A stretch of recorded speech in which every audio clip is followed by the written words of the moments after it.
sa lasa ng lumipas na kape. Isang maikling kwento ni Ayay.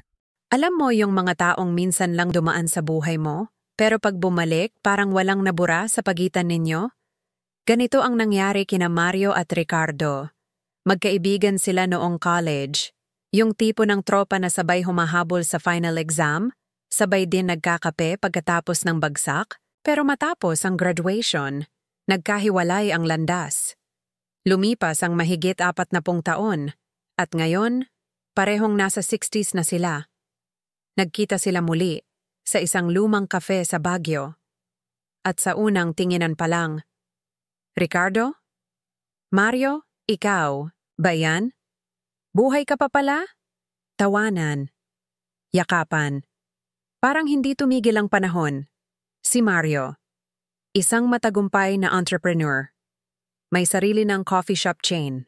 Si Ricardo naman, isang retiradong doktor na ngayon ay volunteer sa mga medical missions sa probinsya. Nagkumustahan sila. Pero higit pa sa balita ng buhay, mas mahalaga yung mga aral na dinala nila. Sabi ni Mario habang humihigop ng kape. Alam mo, nung bumagsak yung una kong negosyo, halos gusto ko nang sumuko. Pero binalikan ko yung sinabi mo noon nung sabay tayong bumagsak sa physics. Failure is not the opposite of success.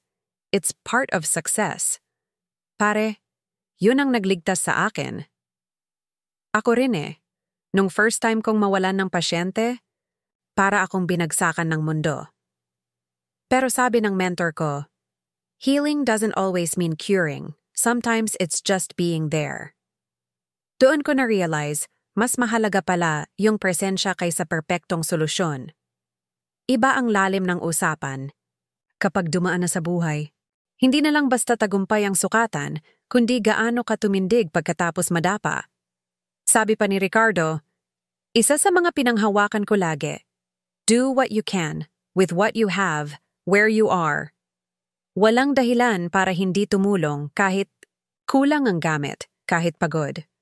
Ganyan din ako. Start where you are. Use what you have. Do what you can. Kahit maliit ang puhunan, basta malaki ang puso. Tahimik. May halong ngiti. Tila parehong sinasariwa ang mahabang biyahe ng buhay. At bago sila maghiwalay, nagkaideya si Mario. Gumawa kaya tayo ng coffee and check-up caravan para sa mga senior? Libre, kwentuhan, kape, konsulta. Solid yan! Parang pagbabalik ng grasya sa pinanggalingan natin. Sabi nga, the best way to find yourself is to lose yourself in the service of others.